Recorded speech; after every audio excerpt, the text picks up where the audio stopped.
Act 1. Chapter 1. Jake, are you there? Did we lose you? In his mind, Jake Aarons felt fully in control of his life. Not only had he stopped worrying about the highly disturbing emails he'd received right before the client meeting, but the problems they referred to didn't exist at all. He imagined a bright future with his girlfriend and a promising career at the agency. But in the conference room where he sat, situated across from his boss and 2 seats away from the client who had just signed a major contract, he wasn't paying any attention at all. Even as he daydreamed about an alternate reality, he knew that the one he was suddenly facing was far less desirable. If only he could. Hey, Earth to Jake. What? Oh, sorry. I was just gathering my thoughts. He rewound the last few minutes in his mind, switching out of autopilot and willing himself to remember key details. 5 people sat staring at him. First, his boss, Jan, who was leading the meeting and trying to get his attention. Next, 2 representatives of Avery Tech, the client that had hired them. A few seats farther over was Sloan, who carried the honorary title of Chief Asshole Officer. Sloan wasn't aware he held this high honor that Jake had conferred upon him. In his mind he saw himself as senior consultant, despite the fact that their agency didn't organize its employees by rank. Finally, next to Sloan sat Prina, a much nicer colleague he'd come to consider a friend in the 10 months he'd been working at Brightside. And then there was Jake. What was he supposed to do again? Now he remembered. He was supposed to present his group's ideas to help Avery Tech get out of its rut and go back to making money. Helping businesses make money is what marketers are supposed to do, after all. He'd been distracted all morning, obsessing over some untimely news he'd received, but now it was time to rally. He cleared his throat and looked at the room, making eye contact with Jan and the client representatives. So, I thought we'd begin by looking at your social media accounts. I think you can do a lot more with them. The group waited. What more could they do with them, Jake? Right. He needed to keep going. We can get into specifics as we go along, but I also wonder if you've thought about reaching out to some of your current customers for feedback. You know, just checking in to see if they have suggestions for improvement. It was obvious he'd already lost them. That's what happens when you come to a pitch meeting with no ideas. Jan cut in. It's okay, Jake, I'll take over. Or actually, Sloan, did you have something to present?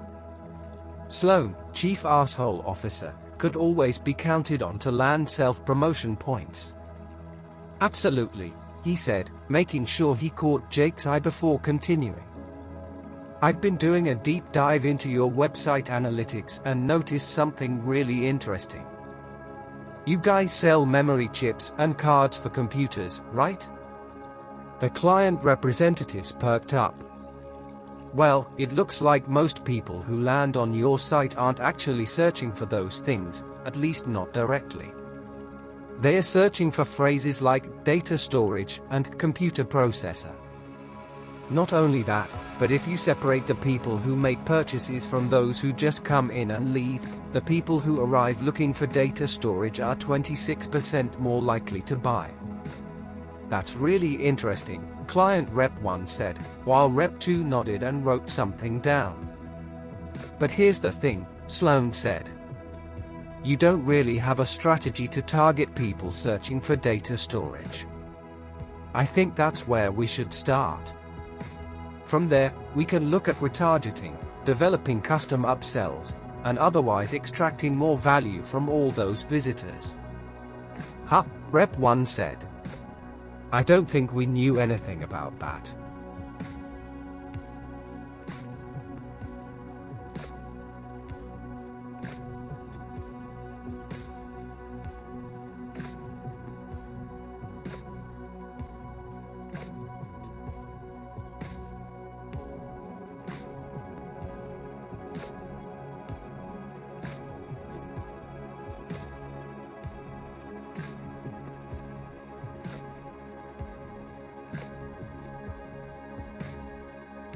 Sloan. He was always willing to go above and beyond, especially for his own benefit. Always the first to arrive in the morning and the last to leave at night, at least as long as everyone else knew about it. Unfortunately, in an agency structure it was often those kinds of self-serving behaviors that ended up being rewarded. As for Jake, he was frequently distracted, but not usually to the point of being such a space cadet.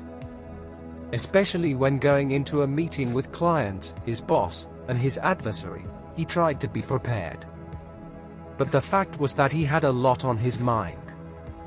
Something had happened earlier that morning that threw off his balance. Jake had finally gotten around to reading his email from Tuesday. Reading your Tuesday messages on Friday could be considered a power move for some people. Maybe if you were into that whole "don't check email in the morning" mindset, and decided to interpret it as "don't check email for several days at a time." Alternatively, it could end up getting you fired, or worse. The first message that caught his attention had an ominous subject line, "Loan collection status." The message was from Midland Financial Services, which informed him that it had recently purchased Jake's student loan debt and was now seeking a payment schedule. 8 years ago, Jake had discovered the miracle of student loans. "It's free money from the government," his roommate said with the air of winning the lottery. "Sounds amazing," Jake said, and he signed the pages that would lead to a large deposit in his bank account, as well as a free toaster that he never unpacked from the box. He figured that he'd be able to afford to repay the money someday. Wasn't that how it worked? Besides, it would be a long time before any payments became due. It now seemed that this faraway day in the distant land of the future had arrived. Over the course of 3 years, he had a scholarship for much of his senior year. Jake had borrowed a total of $52,450.38. More than half of that had gone directly to California State University, Northridge. The other half had gone somewhere. The loan stipulated that the money could only be spent on educational expenses, which by Jake's interpretation included rent, food, gas, a trip to Ireland with his older brother, Zach, and beer. Midland was seeking repayment, with interest, on a schedule that called for the first payment of $805.14 to begin next month. The notice cheerfully informed him that a discount was available for making a larger payment. Then Jake opened the next message. It was from Roland, the property manager who'd rented him his latest apartment. The apartment was the best place he'd ever lived, and it was greatly underpriced. Even Zach, who worked for a big startup in San Francisco, was impressed. The message from Roland was titled, "Legal Notice Re: Change in Rental Unit." Jake clicked on the link. "Hi Jake, hope you've been well. I'm sorry to bring bad news, but the owners of the condo you've been renting are planning to sell. They need the money to pay for their elderly grandmother's nursing home bills, and they want you out right away. By law, they have to give you 21 days notice, and unfortunately they can't wait any longer than that. They also need to get in the unit to take photos, and once they publish the listing they'll have potential buyers coming through to see it. We'll need to plan some times for you to be out when that happens. Again, sorry about the news. I know it's been a great spot for you. Roland Meyer's syndicate leasing group owing money he couldn't afford to pay was bad enough, but not having a place to live was even worse." The message with 21 days notice was sent on Tuesday. It was now Friday afternoon, which left, 18 days at the outset. Before his brilliant speech in the client presentation, he'd been racking his brain trying to think of what to do. No obvious solutions presented themselves. Mostly, he just felt overwhelmed. After the meeting, Jake slunk out to talk with his friend. "Prina, why did you let Sloan do that to you?" "What, steal my idea?" "Yeah. I saw all those printouts on your desk.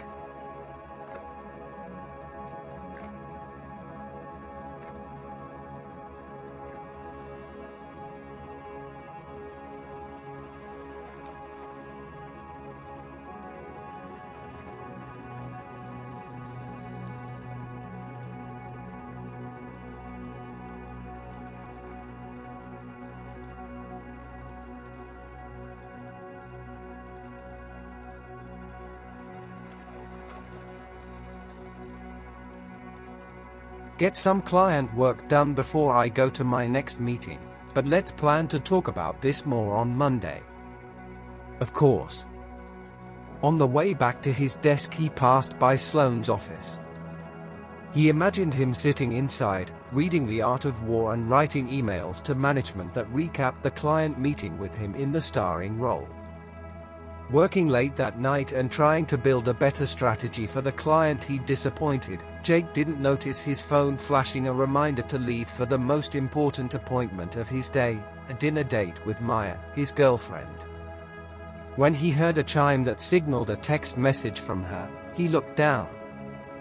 "Hey, Jake, this place is cute. I got here a few minutes early and snagged a table by the window. See you soon." Soon was a highly optimistic prediction, but Maya didn't know that. "On my way," he texted, grabbing his messenger bag and running for the door. In his mind he calculated the traffic, at least 15 minutes, more like 20 at this time of day. Damn. No big deal. It's only our 6-month anniversary. Just like it was only $50,000 he owed, with less than $3,000 in his savings account. Just like all he needed to do was find a way to start paying that off, at the same time he was finding a new place to live. On his way out, Jan flagged him down. "Hey, Jake, can we talk for a minute?" Sure.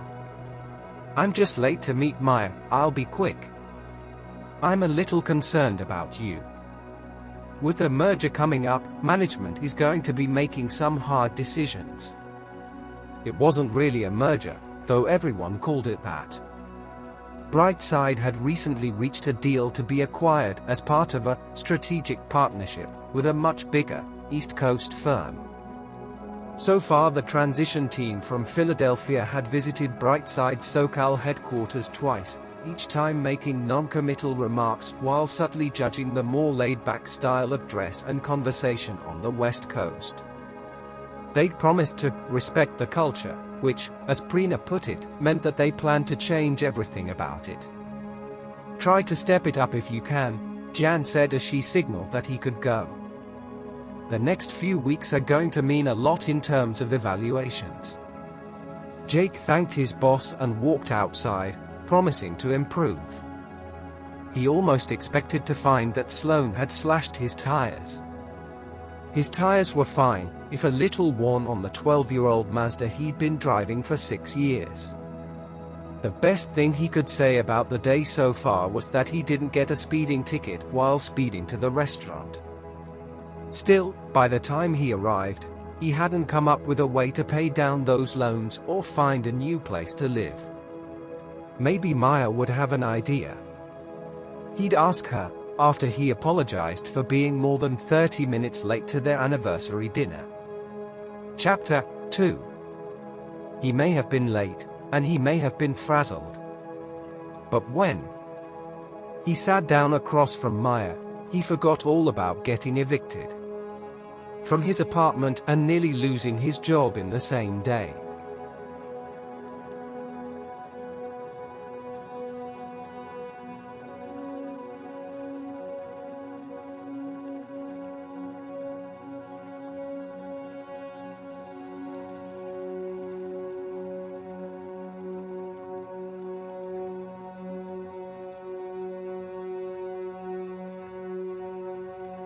Jake wondered what had happened to all those normal restaurant questions.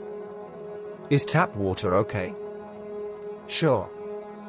Would he like to hear the specials? That would be great. He looked at the server, who was wearing a name tag and a sticker on her shirt. The name tag read, China. The sticker had an image of a bee and read, Be thankful. Well, China, today I found out that I owe $50,000 and I'm getting kicked out of my apartment. Oh, and I might lose my job. But otherwise, I'm good. That's what he thought about saying. But instead he said, it's fairly warm for November. Although I guess since we're in California that's not too unusual. Can we get this over with? Is that all you have to be thankful for? China gave him a wink and looked over at Maya. Right. Of course. It's okay. Maya smiled. I talked to her while I was waiting and told her it was a special dinner. Jake pretended to smile at China while silently placing a curse on her family for generations to come. The thankful bistro was vegan, but everything on the menu cost as much as the fancy Mexican place he'd been eyeing before Maya picked it. Apparently there was surge pricing on lentils. Jake took a sip of water and realized he needed to change his attitude. Maybe some of the high-priced positive energy would wear off on him. Besides, here was Maya. In some ways it felt like it was just yesterday that he bumped into her at the charity event Brightside had helped with. When they sat together during the auction, they whispered non-stop like old friends.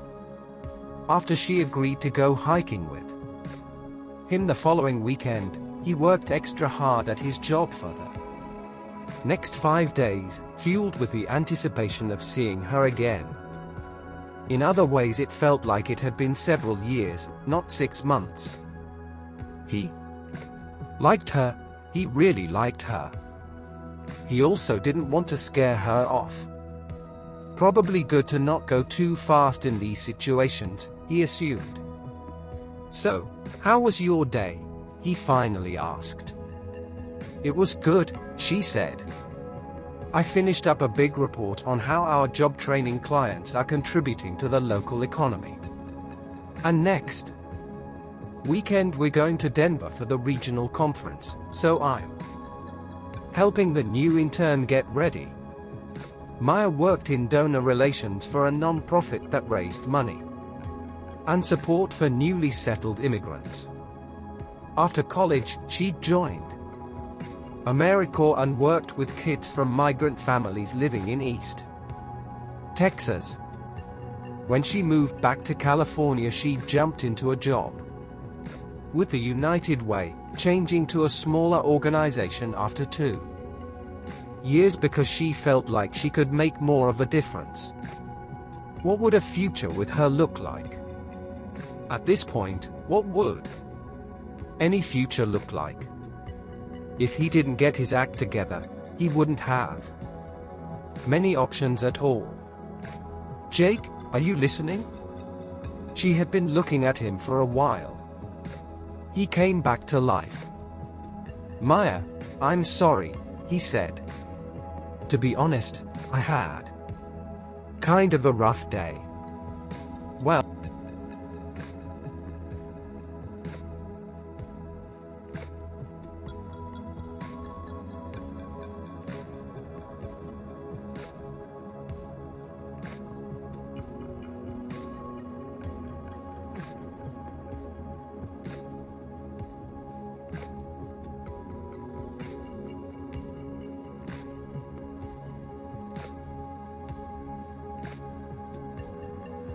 her about the debt before.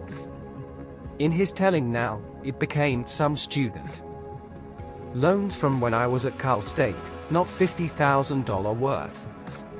It still didn't sound great, he realized.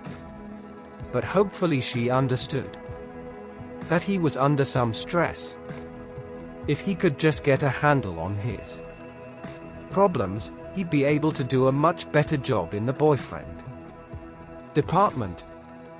Time to change the subject. Hey, you still planning to invite me for Thanksgiving? They were at a crucial stage of their relationship. She'd met Zach and talked with his parents on a video call before Jake went up for his last visit. But he still hadn't met her family. When she suggested he join her for the upcoming holiday, it felt like a big deal. She looked away for a moment. Sure, that would be fine. That would be fine. Was it his imagination, or did she sound less than enthusiastic? Okay, cool. I'm really excited about the tamales. He probably should have said something about being excited to meet her family. Still, he was really excited about the tamales. She told him about a recipe that her grandmother had passed on to her mother. At every holiday, they served a range of traditional Mexican fare along with American standards. Jake did his best to perk up for the rest of the dinner. For dessert, they ordered a $20 gluten-free vegan apple pie. It was good, as long as you enjoyed the taste of cardboard. But when he looked at Maya and saw that she was perfectly content, he relaxed again. He really should.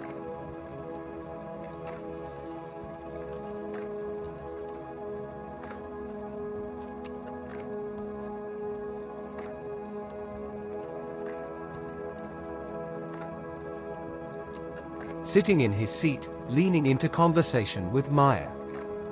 Your girlfriend is amazing, she said. She was just giving me advice on skincare. I've been looking for a more organic face wash forever. Sure, he said with another forced smile. And please get out of my chair. He didn't actually say that last part, but he felt confident he had communicated it telepathically. By the way, Jake, said Maya, there was some problem with your card not going through. It's not a big deal and I took care of the bill. But you might want to check with the bank tomorrow. What? Now his debit card wasn't working? He was sure he had at least $200 in his checking account. Unless the auto debit for his gym membership had gone through on the same day his utility bill did. He'd probably need to cancel that. The gym membership, not the utilities, though come to think of it, technically speaking, he wouldn't need electricity at his apartment for much longer either. Still, he didn't realize he was that short on cash. Thanks, he said. Listen, I feel really bad about this. China had moved away from the table and was pretending not to listen while she absorbed every word. This was supposed to be a special night, and I've been so distracted. First I was late, and then you ended up paying for dinner. It's okay, Jake. I know you had a hard day. Something sounded distant in her voice. Can I make it up to you? He asked hopefully. I'll pay you back for this, but I'd also like the chance for a do-over. Of course. Let's talk more later. Jake walked her to her car and said good night. Then he got in the Mazda and drove to the apartment that he wouldn't call home for much longer. Live to fight another day, he thought. Except this was a day he didn't want to repeat anytime soon. Chapter 3. This is your life, Jake. You need to get it together. It wasn't an audible voice from the heavens that spurred Jake on. It came from his daydreaming self, the one that got him into trouble when he was in client meetings. Out on the jogging track, though, he was safe. There were no clients, no boss, and no one to bother him. Most of the time, there were no distractions at all. He ran out here 3 times a week, early in the morning or late in the afternoon when he finished at work. Some people got bored running on a track, but Jake liked the rhythm of it. He had it down to a formula: 24 laps, 6 miles, and 45 minutes. The track was less than 5 minutes from his apartment, at least for now, so if he factored in a quick shower, the whole process took just over an hour. He finished his first mile and settled into a groove. All right, where were we? Oh, that's right. We were broke and losing our apartment. We weren't exactly crushing it at work either. In times of trial, some people panic. Others flail about, trying different solutions without addressing the real problem. Still others simply give up. Truth be told,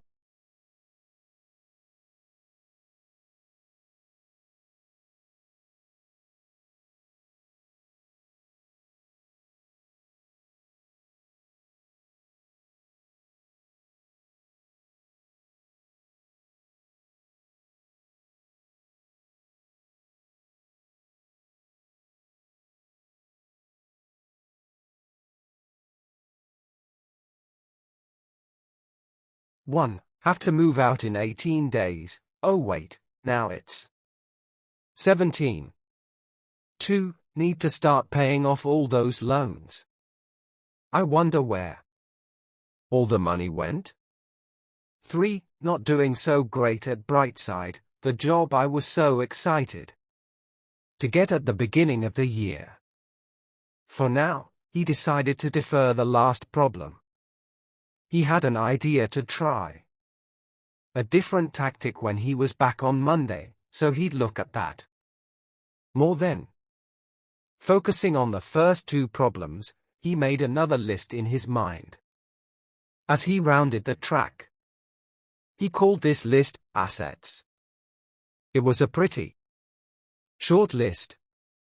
When he checked his phone after the previous night's dinner, he had a notification from the bank: you have attempted to overdraw your account. For your security, we have rejected the charge. For his security and his embarrassment, he thought. Not only had he misjudged the timing of those automatic deductions from the gym and the utility company, he'd completely forgotten about another one from his dentist. He was still paying off a $2,000 double root canal from 3 months earlier. They'd let him split up the payments, but that just meant he'd relive the pain of that morning in the chair every month for the next 6. It wasn't all bad news, though. Hitting his stride on mile 3, Jake realized that even if his list of assets was light on financials, he was still doing pretty well elsewhere. He had good health, for one, aside from that root canal. He had parents who'd raised him well, even if they didn't always understand his way of doing things. Zach was not only his older brother, he was also a close friend. Later today he'd see him when Jake drove up to the Bay Area so they could have a late lunch. Zach worked for Titan, one of the most successful startups of the past decade. Maybe Jake could get his advice, and now that he thought about it, his brother had mentioned he had some news to share. Lisa, their sister, was in her last year of high school. Jake prided himself on being a good big brother, screening potential boyfriends on social media and checking on her every few days. And then there was Maya. He still wasn't sure what she saw in him. But he wasn't going to question it. He just hoped she wouldn't run away when she eventually figured out how much lower he rated compared to her. He felt bad about the previous night. That morning he texted her another apology along with a photo of a dog holding a bouquet of flowers.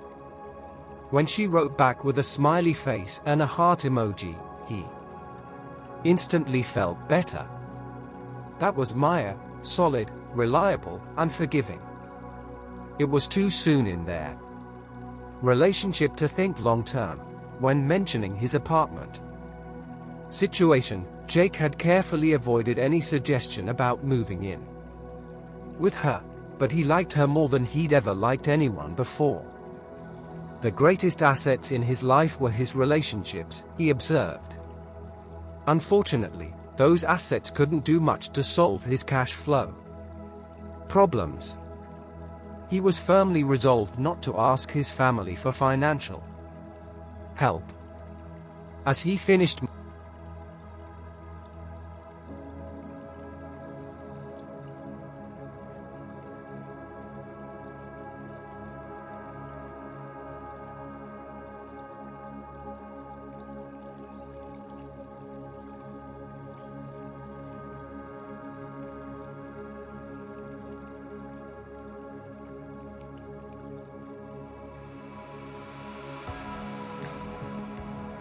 free coffee in the office. Still, he realized that economizing would only get him so far.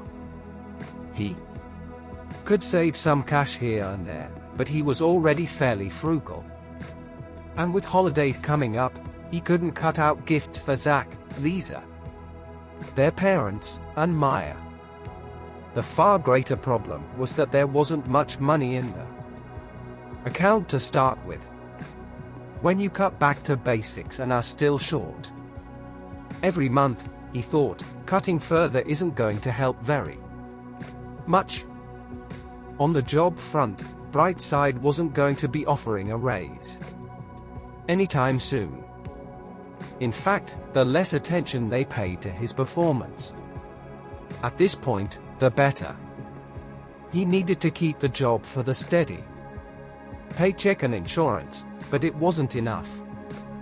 So what could he do? Get a second job? He wasn't opposed to the idea. He liked to work hard, and back in college he'd often held 2 jobs while juggling classes. But as he added up the figures in his head, he felt discouraged. Most part-time jobs aren't known for paying good wages. Even if he worked an extra 15 hours a week, he'd still just be getting by. What he needed to do was get ahead. He didn't want to be obsessed with small things. Ultimately, he wanted a lot more for his life. As a kid, he'd had all sorts of dreams and ideas. Lately, though, he felt like he was just struggling to stay afloat. In the 5th mile, he sharpened his focus and ran faster. He didn't have a long list of problems, he realized. He just had one big problem. It wasn't complicated, it was simple. His monthly paycheck didn't have a large enough number on it. If he had more money, he could find another place to live. Sure, it might be a hassle, but in the end moving was just about packing up your stuff and carting it over to another place. If he had more money, he wouldn't stress about the loan payments. The worst thing about a root canal would be the 3 hours in the dental chair, not the 6 months of paying for it afterward. And if he wasn't always scraping by, he could do things like buy plane tickets for Maya and him to visit her. parents at Thanksgiving instead of driving 5 hours each way. Maybe he could even begin to save for the future. Finally, even though having more money technically wouldn't help him keep his job at Brightside, he'd be less worried about losing it. The worst-case scenario wouldn't mean he was out on the street, it would just mean he'd need to find another gig. That's what it all came down to, he realized. Financial independence. A new way to get paid, preferably in larger than small amounts and on a regular basis. Money wasn't the answer to everything, but if he had more money coming in, a lot of things would be a lot easier. So where's the money tree, Jake?